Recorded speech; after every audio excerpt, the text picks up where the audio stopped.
Bona tarda a totes i a tots, veïns i veïnes de Tivenys que ens esteu veient i també a la resta de ciutadans que ens esteu veient d'altres pobles de fora de Tivenys.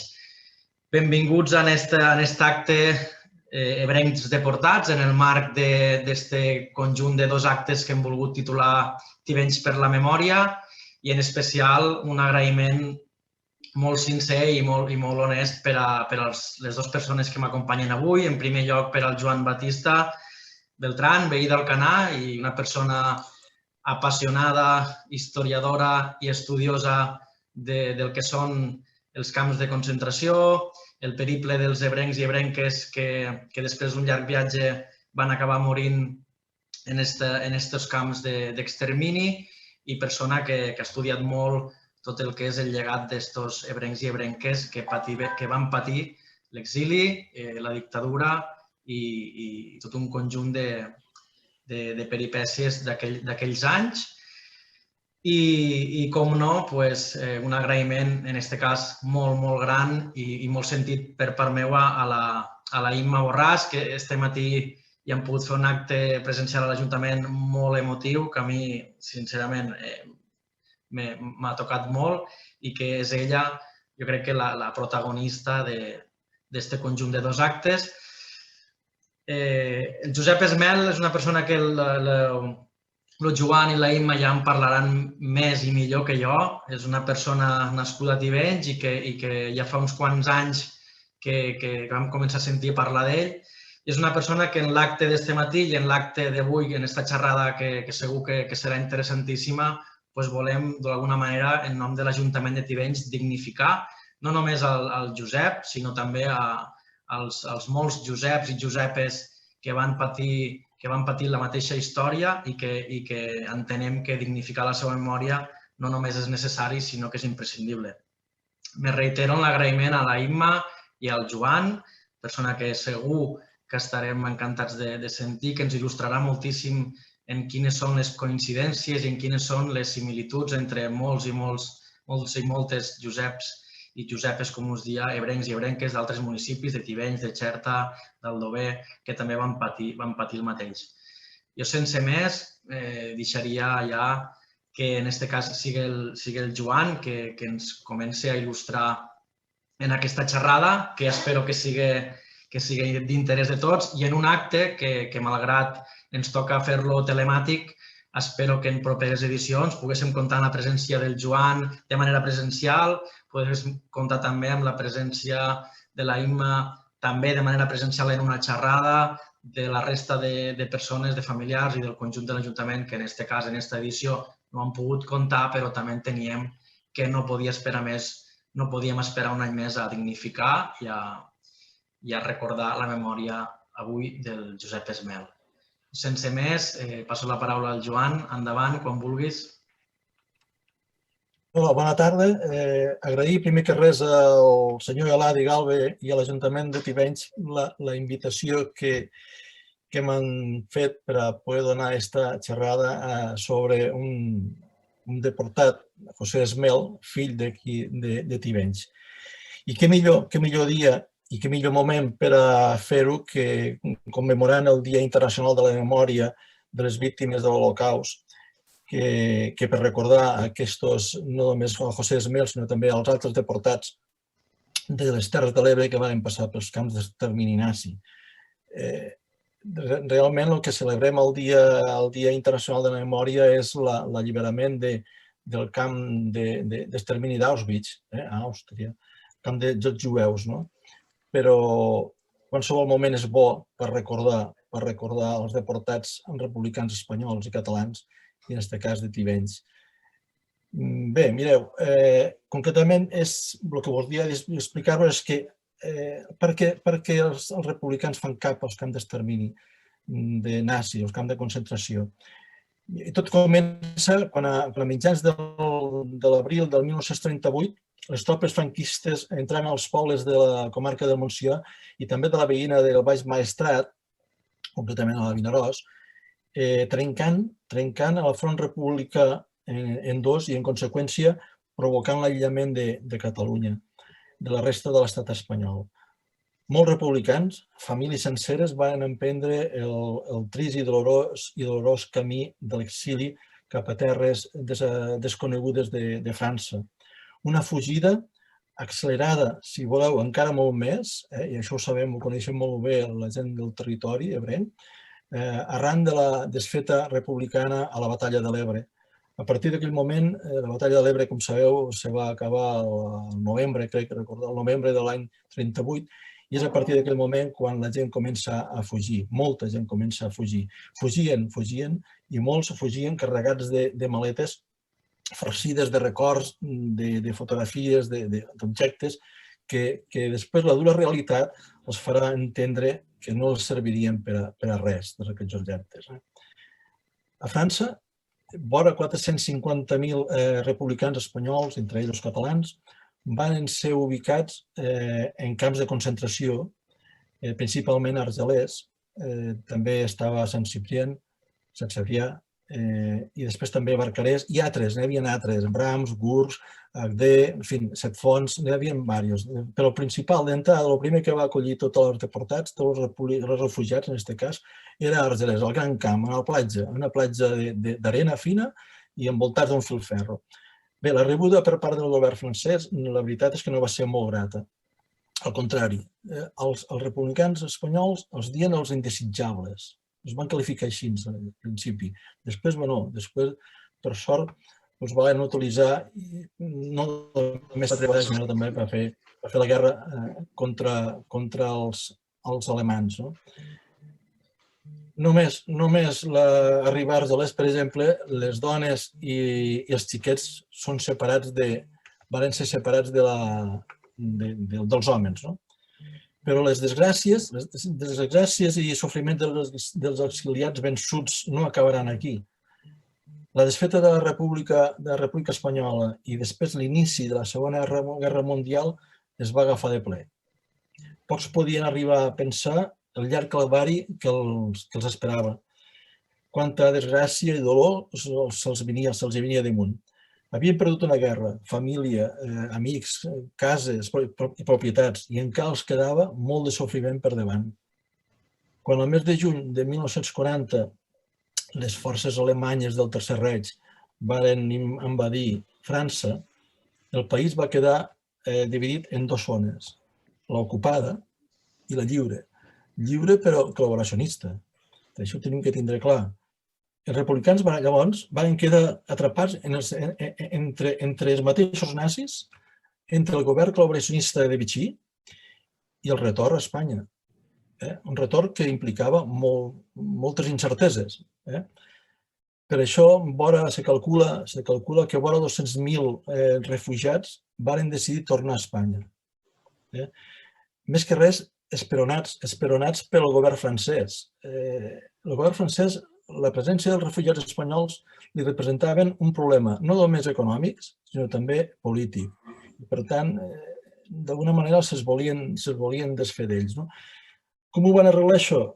A part, buscant altres formes de que la marxessin. Per exemple, una d'elles era els que van fugir, els que van marxar en barco, en vaixells, a Amèrica, sobretot a Mèxic. Mèxic va acollir una bona quantitat de refugiats catalans i espanyols.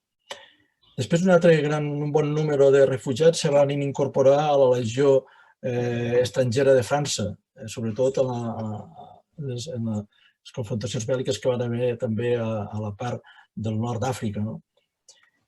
Molts altres van entrar a la resistència francesa i a l'exèrcit francès. Els que van entrar a l'exèrcit francès també van entrar a formar part de les companyies de treballadors estrangers, que eren unes companyies formades, n'hi havia moltes, formades per 250 refugiats i estaven militaritzades, vull dir, els mandos eren militars de l'exèrcit francès. La seva funció, aquestes companyies, de fet, van ser creades el 12 d'abril de 1939, fixeu-vos, pràcticament un mes i mig després que els refugiats entressin a França. També van molts de refugiats, també es van decidir, sobretot famílies, van decidir quedar-se perquè tenien treball, és a dir, hi havia propietaris industrials que necessitaven mà d'obra i la tenien en els refugiats espanyols i catalans. Una mà d'obra fàcil i barata. Per tant, trobarem molts de refugiats que se queden a viure allí, se queden a França perquè tenen treball. No estan a les companyies de treball de treballadors estrangers, no formen part de l'exèrcit, no formen part de l'assistència, però tenen feina treballant per a propietaris francesos. Però, de totes maneres, ben aviat van iniciar-se les detencions de republicans. Llavors van començar a ser internats en camps de presoners, que els mateixos camps de presoners creats ja per l'exèrcit alemany.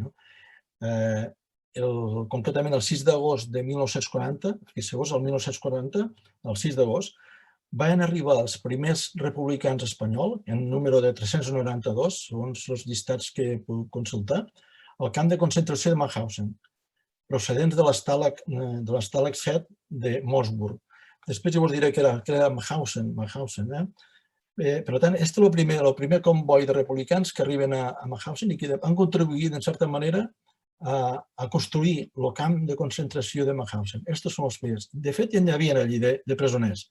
Ja n'hi havia de presoners, sobretot alemanys, polonesos i austríacs. Però els espanyols van ser també dels que van contribuir a fer el camp aquest. I com us he dit, pervenien de l'Stalag. Què eren els Stalags? Els Stalags eren uns campaments de presoners de guerra creats, com han dit, pel Tercer Reich, pels alemanys, i que en certa manera era l'antesala dels camps d'extermini. Tots els que entren als camps principals venen dels Stalags, però tots passen per Stalags, com José Esmel. José Esmel també va passar per Stalags. I tots aquests Stalags, els campaments de presoners de guerra, estaven situats dins del territori d'Alemanya i se'ls numerava segons la regió militar on estaven ubicats. Bé, el complex de Mauthausen, com us he dit, estava situat a prop del poble del mateix nom, en plena zona industrial de Linz, molt prop d'Àustria, molt prop del Danubi, del Danubi. La seva construcció se va iniciar el 1938 i principalment, com hem dit, pels alemanys, polonesos i austríacs com a mà d'obra per construir el camp.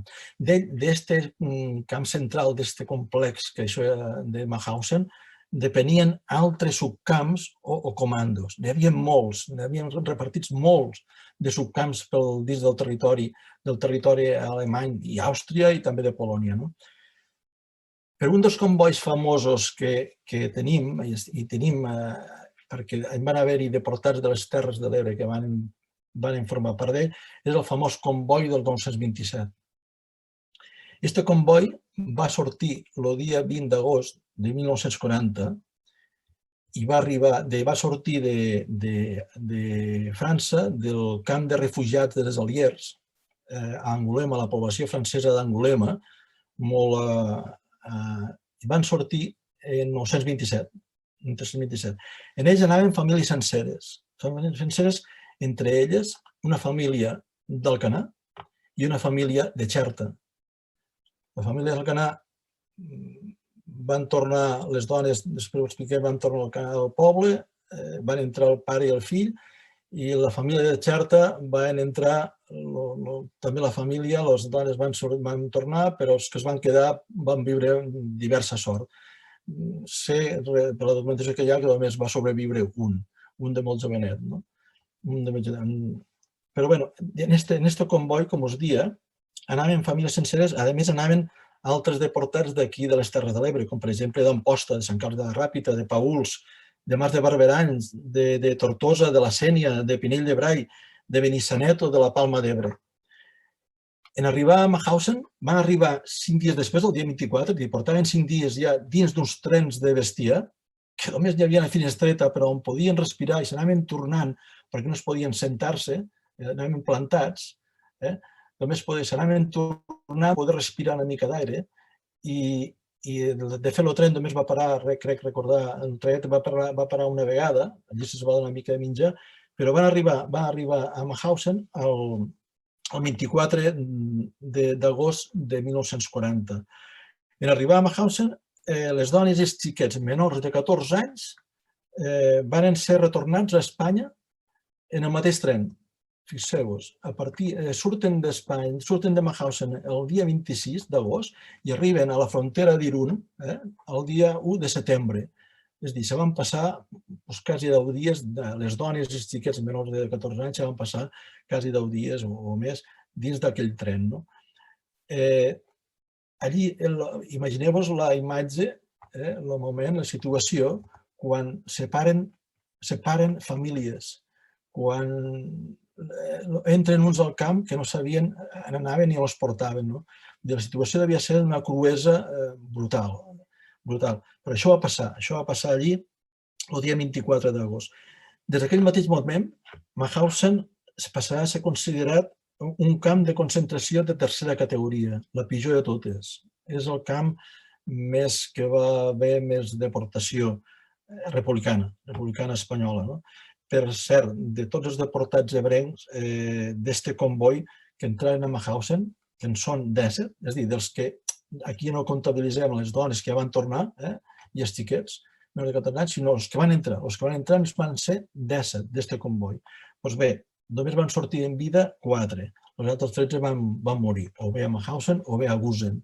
Per camps de concentració, cal recordar que els deportats ebrencs van ser empresonats o concentrats, si voleu, a camps com Mauthausen, a Gusen, a Dachau, també un camp molt dur, a Buchenwald, un altre camp que va haver molts mils de morts, a Neuengamme, un altre camp grandíssim, i després altres camps que hi havia esparcits, com he comentat, dins de la geografia alemanya i també d'Àustria i de Polònia.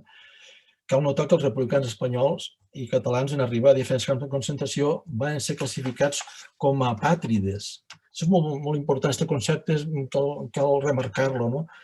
I van ser identificats amb el símbol del triangle a l'inrevés, i el triangle a l'inrevés que el podem veure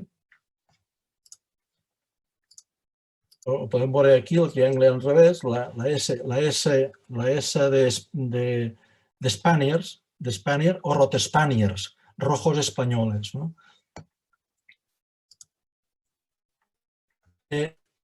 Franco, per què van ser declarats apàtrides? Perquè Franco no va voler saber res d'ells. Així és de clar. Hitler li va fer la feina bruta a Franco.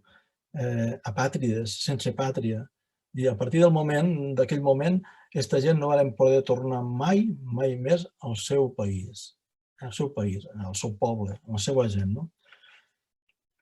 El 5 de maig de 1945, un destacament de 23 homes que formava l'11a divisió blindada, per cert, us volia ensenyar la imatge de Mauthausen, a veure si la trobem.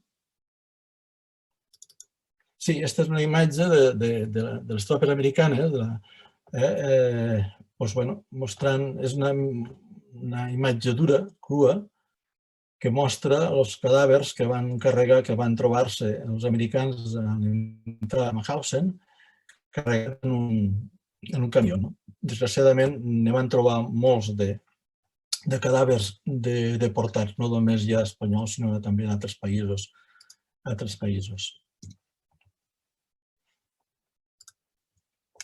Bé, el 5 de maig de 1945, com deia, un destacament de 23 homes de l'exèrcit americà van entrar al camp de Mauthausen, posant fi a aquesta barbàrie nazi.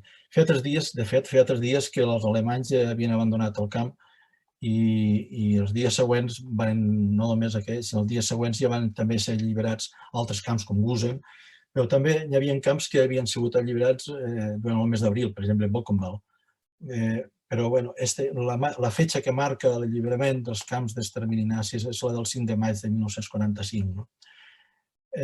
Però els republicans espanyols i catalans no van poder tornar, per allò que us deia, no van poder tornar a Espanya, per allò que us deia, d'apàtrides.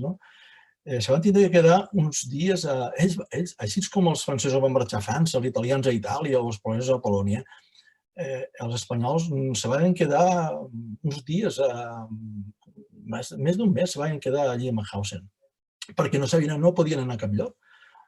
No podien anar a cap lloc. De fet, està declarat apàtrides, per tant, no podien tornar a la seva casa. Franco no es volia a Espanya i la gran majoria, pràcticament tots, se van quedar a viure a França, on van refer la seva vida i lluny de la terra, per ser lluny de la terra que es va veure néixer i per la que van lluitar i patir tota una guerra civil. En total, segons les dades existents als arxius del Servei d'Investigació Internacional d'Arolsen, a Alemanya, i també de la base de dades actualitzada del Banc de la Memòria Democràtica de la Generalitat, del Departament de Justícia de la Generalitat de Catalunya, 9.162 deportats espanyols van tastar i sofrir i patir la barbàrie dels camps de concentració nazi. D'ells, 7.147 van estar a Mauthausen. Molta gent. Si parlem de les Terres de l'Ebre, tenim que dir que 203 deportats d'aquestes terres, dels ebrencs, van passar per aquests camps, 203. Del Baix Ebre, 72, del Montsià, 40, de la Ribera d'Ebre, 52, i finalment de la Terra Alta, 39. Per poblacions, Tortosa, en molt, és la que computa més deportats, 36, dels quals, fixeu-vos, van morir 24. De fet, Tortosa és la ciutat amb més morts de tota la província de Tarragona. No n'hi ha cap que supera Tortosa. Després també van haver-hi moltes deportats de Xerta, per exemple, van haver molts, de Pinell de Brai també van haver-hi molts, d'Amposta en van haver uns 10, en fi, tots els pobles tenien algun deportat. D'Alcanar en van haver 5, dels quals 2 van morir als camps de concentració. Bé, de fet, entre els anys 41, entre els 1941 i 1942, són els més tràgics, són els que tenen, quan s'ha produït la major part de les morts se produeixen durant aquests 2 anys. I per què? Perquè els camps eren d'extermini, així de clar i ras. En canvi, és a partir del 1943 en què les condicions de la vida als camps de concentració se van suavitzar. No molt, però van notar el canvi i ho explicaven els mateixos deportats. Se va notar que les condicions de vida no eren tan dures. I per què no eren tan dures? Perquè el govern alemany, i amb ell Heinrich Himmler, que era el creador dels camps de concentració, van entendre que necessitaven mà d'obra per a la fabricació d'armament de guerra i sobretot després de la derrota que l'exèrcit alemany va patir a la batalla de Stalingrad, a Rússia. Necessitaven els deportats i calia donar-los millor condicions de vida perquè no es podien morir tan fàcilment com se morien fins a llavors. Allò que diem que alguns els mataven, els gassejaven al castell de Hartem o els entraven en injecció de gasolina, però això ja no es produeix, això ja se'ls afluixa una mica la duresa. I per tant, per què? Perquè necessiten mà d'obra per a construir armament militar. Però penso que el que important és també parlar de José Esmel i què va passar en este deportat, fill de Tivenys, que va morir al camp de Usen. Bé, José Esmel a la Guerra Civil va combatre com al bàndol republicà en la graduació, al Consell de Graduació de tinent d'infanteria en destinació a la 131a Brigada Mixta de l'Exèrcit de l'Est. Amb la desfeta republicana, a la Guerra Civil va passar a França la primera setmana de febrer de l'any 39, la primera setmana. Per què la primera setmana? França va obrir les fronteres la nit del 27 de gener, però va obrir primer que res per la població civil. Després, a partir del 5 de febrer, passen les autoritats, els representants del govern de la República, també els representants del govern de Catalunya i del País Basc, i també aquelles autoritats d'estos governs. I a partir d'aquest dia, del dia 5, concretament el dia 6, és quan comencen ja a passar la resta de l'exèrcit republicà. Com tots, abans també ho hem dit, José Esmel fa cap al camp d'Argelers, que ara us ho mostraré. Aquest és el camp d'Argelers, envoltat d'un filferro, i on ja veieu les dones i els xiquets van ser separats dels homes. José va estar en aquest camp, precisament un camp que estava vigilat per la policia francesa i també per soldats senegalesos. Aquí la vida a aquest camp ja de per si ja va ser molt dura, era una platja extensa, llarguíssima platja d'arena on el fred, la falta d'aliments i d'aigua i les malalties ja foren suficients per provocar una mortaldat, sobretot en la gent de més edat i també en aquests xiquets de curta edat. Bé, José, com estàvem parlant, pel seu expedient, com hem dit abans, que hi havia republicans que van decidir tornar a Espanya, José no va tornar a Espanya. Per què no va tornar a Espanya? Perquè pel seu expedient militar, tinent de l'exèrcit republicà, difícilment s'hagués escapat d'una repressió dura per part del govern de Madrid, del govern franquista.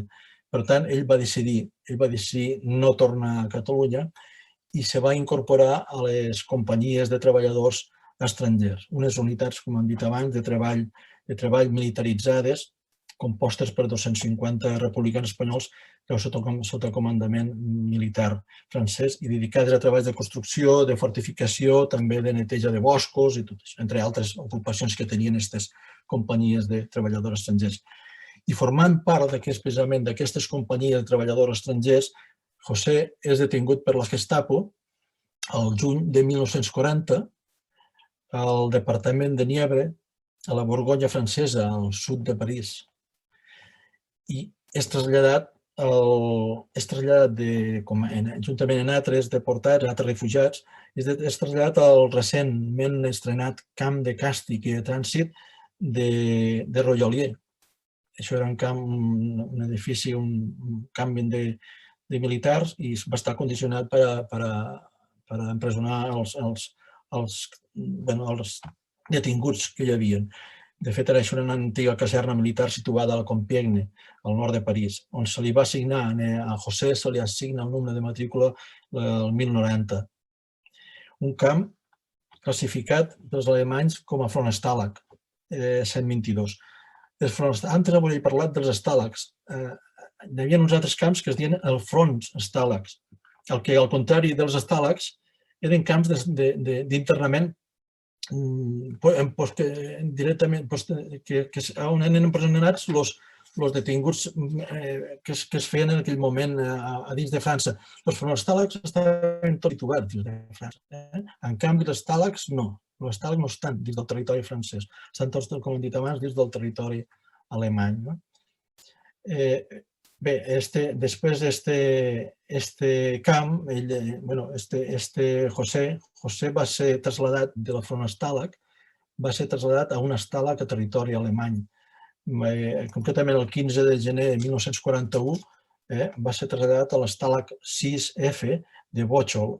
Bocholt, concretament, se diu la població d'Alemanya, que estava molt prop de la frontera holandesa. 10 dies després, el dia 25 de gener, torna a ser traslladat, en aquest cas, a un altre Stalag, el 6, situat a la població de Battle, també molt a prop de l'anterior, dins de la regió de la Westfàlia alemanya. I finalment, també, el 26 de febrer, torna a ser traslladat de nou a un altre Stalag, el 12D, a la població de Trier, que és des d'aquesta població, des d'aquest Stalag, on el dia 31 de març va sortir en un comboi on també anaven 357 republicans espanyols, que per cert, en aquest mateix comboi hi trobem el deportat de Benifallet, Antonio Povill, que al final sortiria viu de Mauthausen, i el tortosí Manuel Salvador, que tristament, per desgràcia, va morir a Gusen el 6 d'octubre de 1941, un mes abans que José. Bé, el 3 d'abril de 1941, José Esmel arriba al camp d'extermini de Mauthausen. sent-li assignat el número de matrícula 3.947 i classificat com a pagès. A la fitxa consta, us presentaré també la fitxa, si la trobem per aquí. Aquesta és la carpeta que contenia la documentació de José Esmel Canado. Si us fixeu, la data està la data del seu naixement, el 15 de 10 de 1904, però al canvi la població no està ben escrita. Posa Tivells, a la documentació tota posa Tivells. Aquesta és la carpeta que contenia tota la documentació de José. Després hi ha una altra carpeta.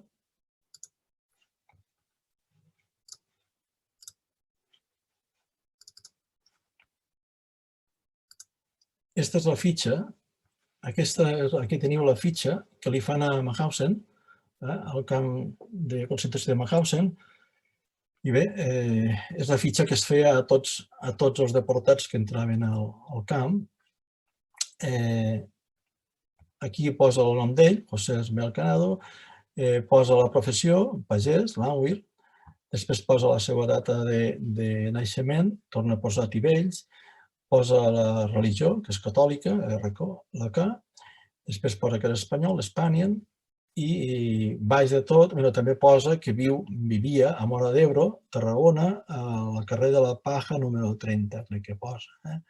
I finalment, baix de tot, posa que va morir el dia 7 de novembre de 1941 a les 8 hores i 35 minuts. Aquí posa Mauthausen, però no, ell va morir a Gusen. Aquesta és la fitxa, com us dic, aquesta és la fitxa que se'ls feia a tots els deportats que entraven a Mauthausen.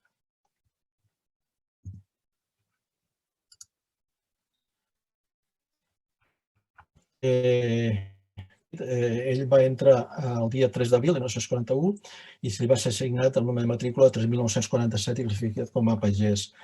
Allí, a Mauthausen, ja d'entrada, ja va tastar la duresa del camp amb el treball a la cantera del granit, la famosa cantera de Mauthausen, famosa perquè els presoners tenien que pujar una escala de 186 esglaons portant peces de granit de 25 o més quilos al coll.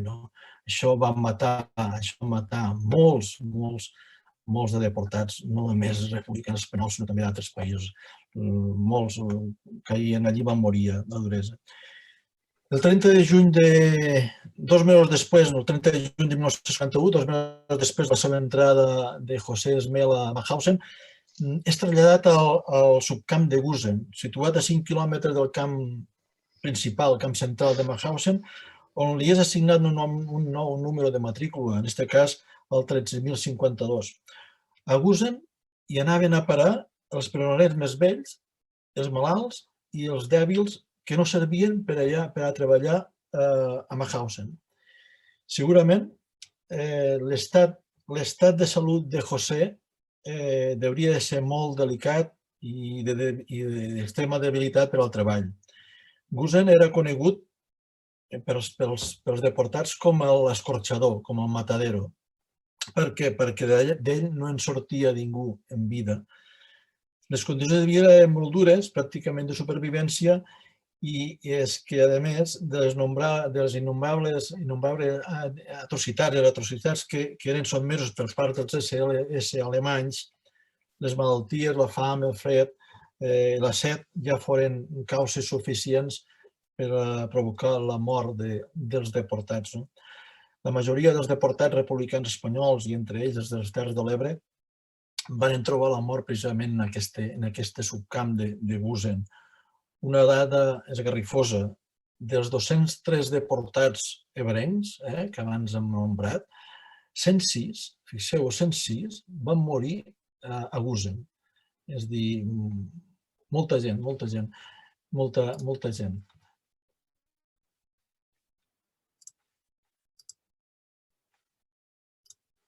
Us vull mostrar una imatge que és molt dura, de Gusen.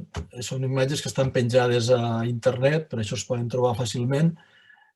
Això són uns carros que carregaven els morts que van trobar-se a Gusen quan van entrar les tropes americanes a alliberar el camp. En fi, imatges que són molt dures, però que certament són les que es donaven en aquells moments.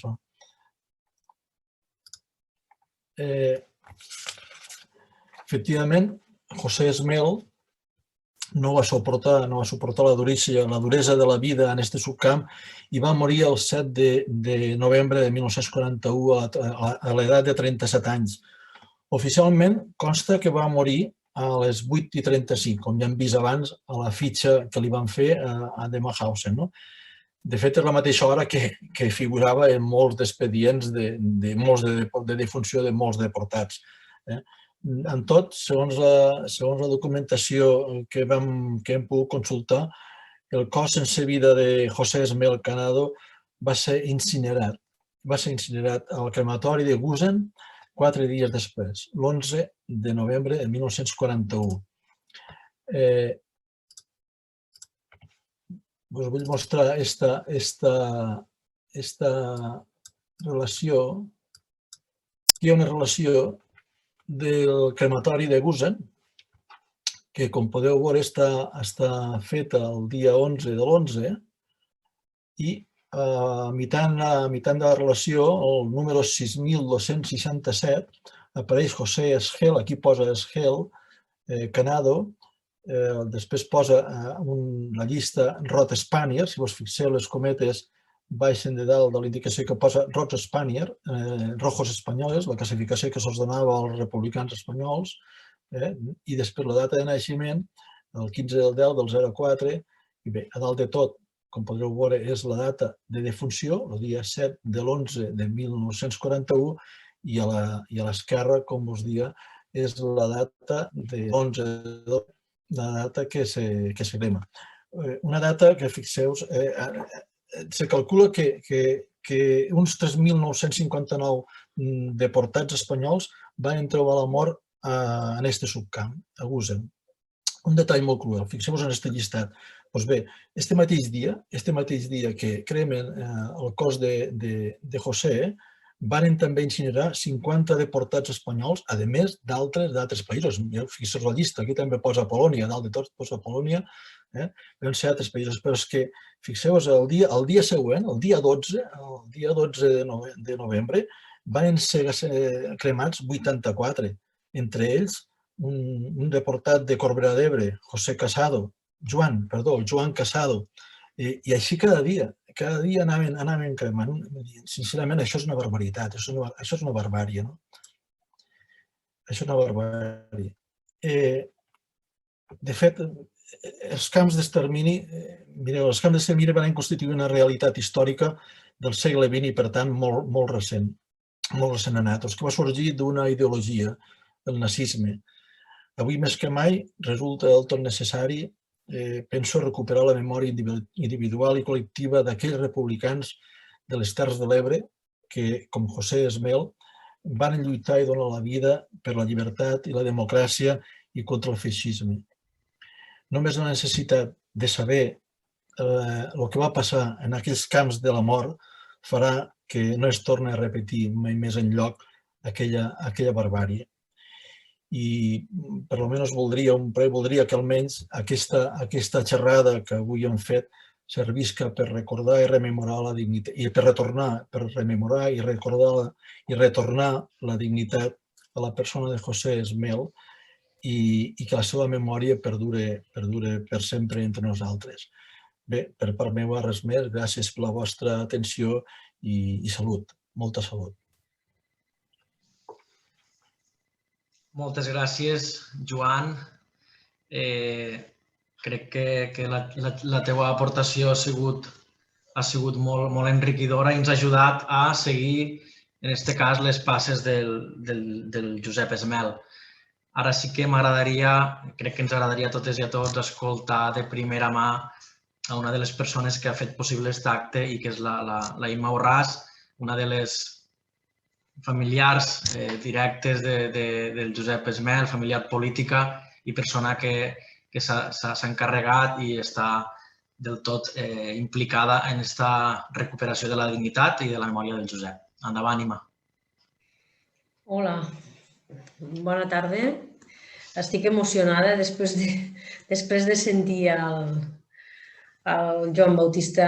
Estic bastant emocionada i després de l'acte que li han fet aquest matí, al Josep Esmel, molt agraïda a l'Ajuntament de Tivenys, agraïda a tu, Eladi, també, i a totes les persones d'aquí de Tivenys que ho heu fet possible.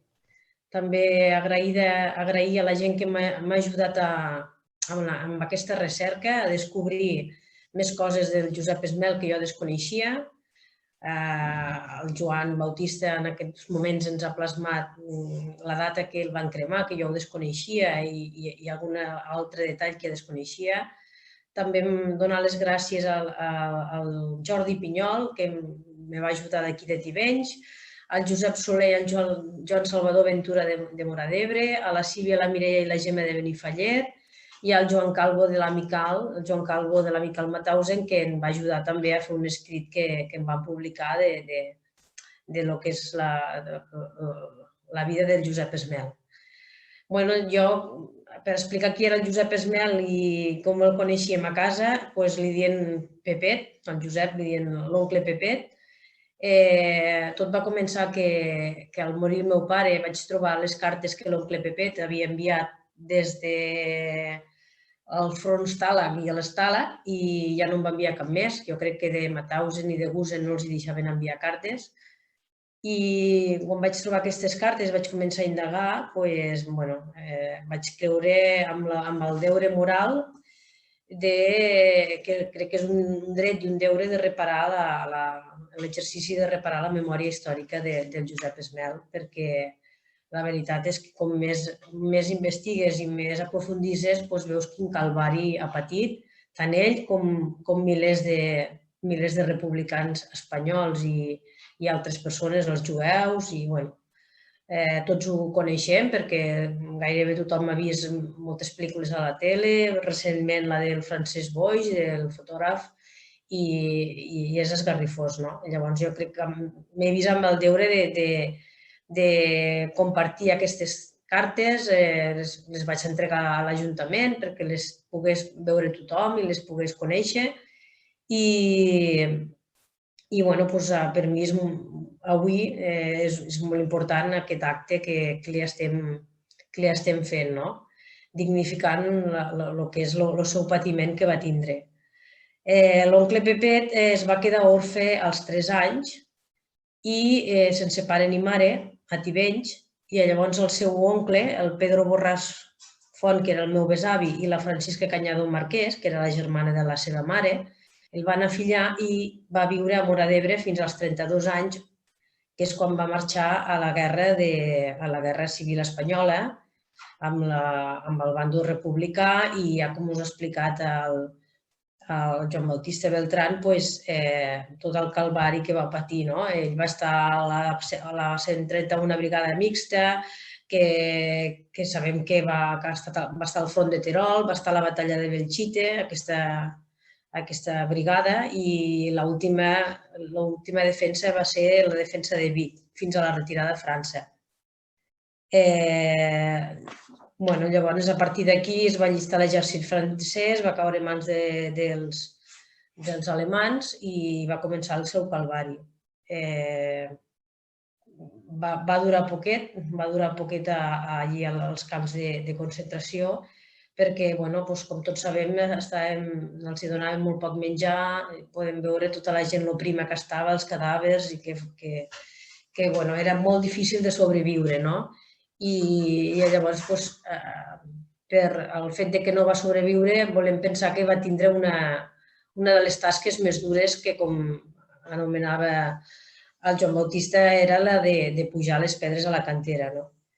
Llavors, la seva lluita contra el feixisme durant la Guerra Civil Espanyola i després s'enfronta al nazisme a la Segona Guerra Mundial, després de tot això, crec que avui ha arribat l'hora de donar-li les gràcies, i no sols a ell, sinó a tots els republicans espanyols, els de les Terres de l'Ebre, els de Catalunya, i esperar que mai més hi hagi guerres i que hi hagi pau al món. Això és tot el que us puc explicar de l'oncle. Moltes gràcies, Imma. Jo personalment t'ho agraeixo moltíssim i, de fet, me vas fer arribar còpia dels documents del Josep. Jo invito a qualsevol veí o veïna que vulgui consultar-los. En tot l'agraïment del món a la Imma us puc ensenyar aquests documents que són històrics i t'animo a seguir en esta recerca, en esta lluita i en esta dignificació que és exemplar i que crec que les administracions, els ajuntaments, les administracions superiors, en tot cas, sobretot la Generalitat via el Departament en aquest cas de la Memòria i tota la gent que s'hi dedica, està fent una gran tasca, però no n'hi ha prou, se n'ha de fer més i en aquest cas recuperar els anys perduts d'oblit i els anys que tenim per davant per construir un món millor i més just. Moltes gràcies al Joan, moltes gràcies, Imma, i espero que la xerrada hagi sigut agradable per tothom i ens hagi donat una imatge més real i ens hagi ajudat a entendre més este viatge del Josep i de tots els companys i companyes que van patir el mateix. Moltes gràcies a tothom i fins la propera.